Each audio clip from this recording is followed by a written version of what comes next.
espetáculo de mapping no Terreiro do Paço, tanto o Caras de Lisboa como o Palácio de Nicolau. Um pedido da parte da Associação de Turismo de Lisboa e foi feito a várias empresas, a convite, empresas da área, não é, que desenvolvem espetáculos multimédia, videomapping. Nós fomos convidados por um parceiro nosso, que é a Bridge, que é uma empresa de produção de eventos, para desenvolver uma proposta conjunta para eles.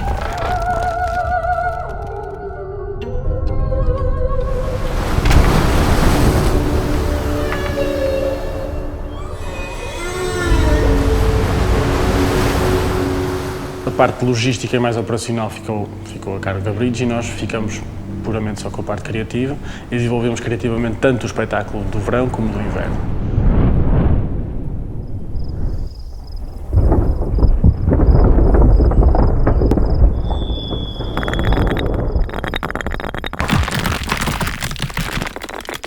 Numa fase inicial, para começarmos a trabalhar todos os conteúdos, era essencial termos um modelo realista de toda a fachada que estávamos a trabalhar, neste caso a fachada do Terreiro do Paço.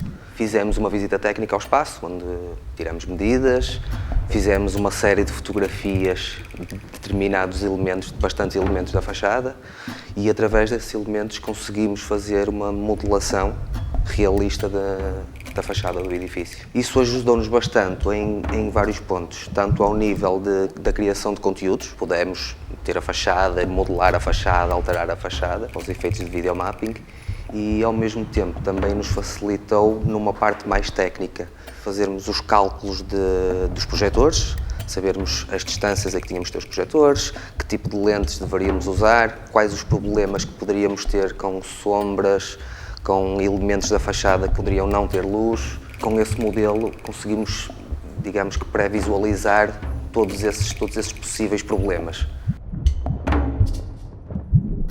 Outrora, a aldeia de Honori vivia do cultivo de bambu, mas com a constante subida do rio, as famílias que ficaram sem casa e com os seus terrenos alagados foram forçadas a partir. Uma das temáticas que surgiu inicialmente em conversa com os nossos parceiros foi que este 2016 era o ano do entendimento global.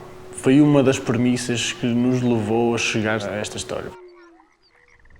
Com este entendimento global e com um equilíbrio global, reconstruirmos o Palácio de Nicolau e voltar a acontecer no Natal. Pronto. Depois nós achamos que, para o conceito e porque tinha uma narrativa bastante forte, para as pessoas não perderem o fio da narrativa, achamos que era importante a inclusão do narrador. Então, portanto, veio-nos trazer algum desafio de como é que havíamos de contar a história, de como é que havíamos de apresentar, quer o texto do narrador, em que tempos, e como é que isso ia jogar com a música, com a banda sonora, como é que com os grandes efeitos visuais que o espetáculo vivia, portanto, e que tivessem sintonia, não é? Mas a terra ainda não estava salva. Honori ainda tem um longo caminho a percorrer até convencer o homem a viver feliz em equilíbrio com a natureza.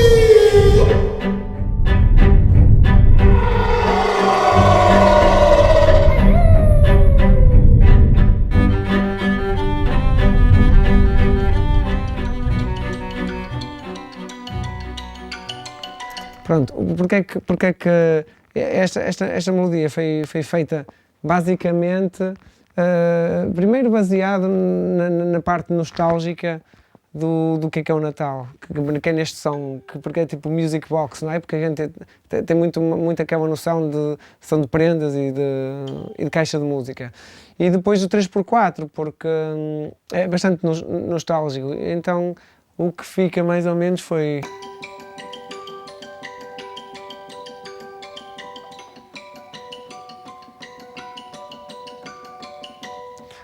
Pronto, e então basicamente este motivo repete-se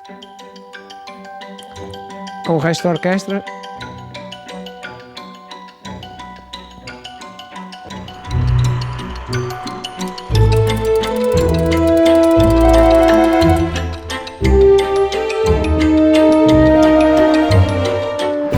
Nicolau, que é um homem cheio de conhecimento, muito viajado e amigo de todos os seres, eu decidi fazer muito do som com a música, com os instrumentos musicais.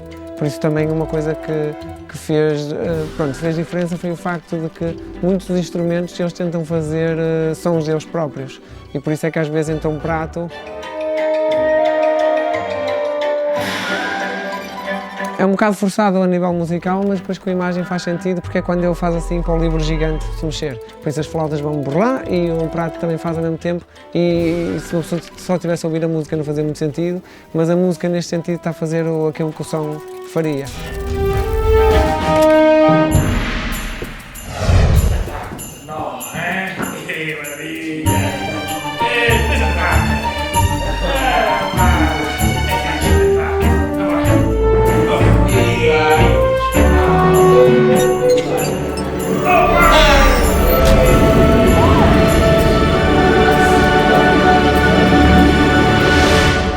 Em croma depois fizemos gravação de várias personagens, quer desde a personagem do Miúdo, que é a personagem principal, quer do Nicolau, que é da Rainha do Gelo.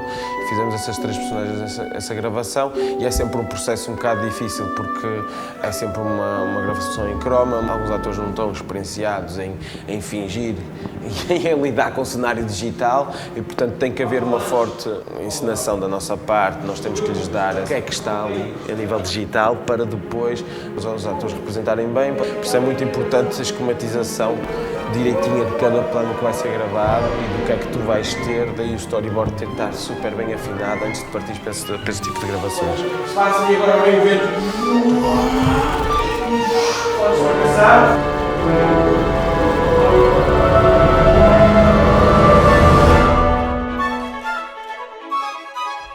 No fim do capítulo 2, houve um momento em que estava a passar de uma coisa etérea, que era a natureza, a água, isso tudo, e então eu aproveitei para fazer uma coisa que era bastante previsível, que era a harpa, a flauta e a celeste.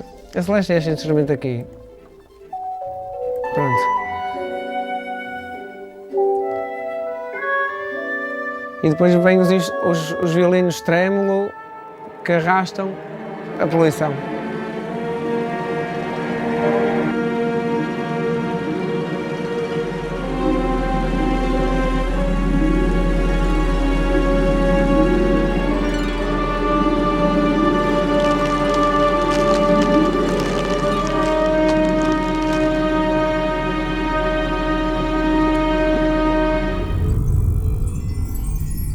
Este projeto acaba por misturar 2 técnicas, e mistura imagem real, onde nós temos as personagens que filmamos em estúdio, em chroma key, com efeitos 3D e animação 3D, inclusive uma das personagens principais, que é o Atumi, que é a baleia, que foi desenvolvida especificamente pelo João e animada também, ou seja, ele construiu a baleia, modelou-a, rigou e animou para cada cena que nós desenvolvemos.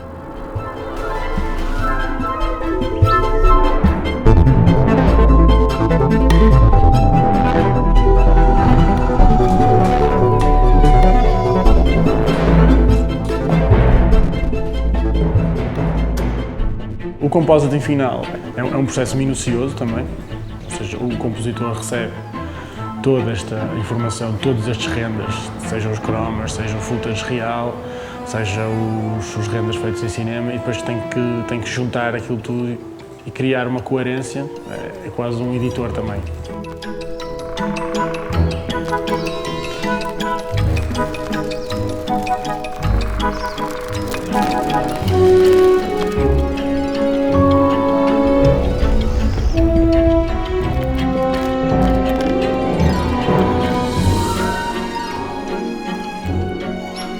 Desta vez não fomos só para estúdio, mas fomos também para um local muito específico, porque tínhamos a cena do tsunami. O personagem era mergulhado dentro da água, então vivia ali um turbilhão dentro de um tsunami. Então encontramos uma piscina que tem umas características ideais para o que nós queríamos. Tivemos, obviamente, que preparar muito bem todas as cenas que queríamos filmar antes, e conseguimos assim transformar o Terreiro do Paço num oceano, com um tsunami, com uma personagem lá a nadar, que eu acho que foi assim, uma das primeiras vezes que se conseguiu pelo menos tão bem como deve.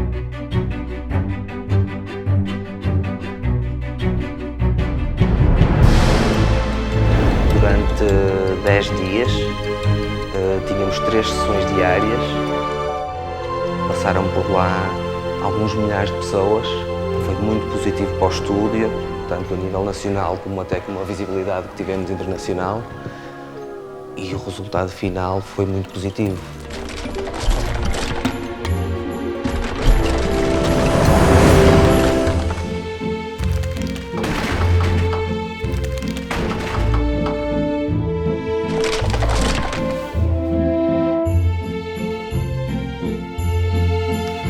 Resta-me agradecer a todos os intervenientes neste projeto, que foram bastantes pessoas que tornaram isto possível. E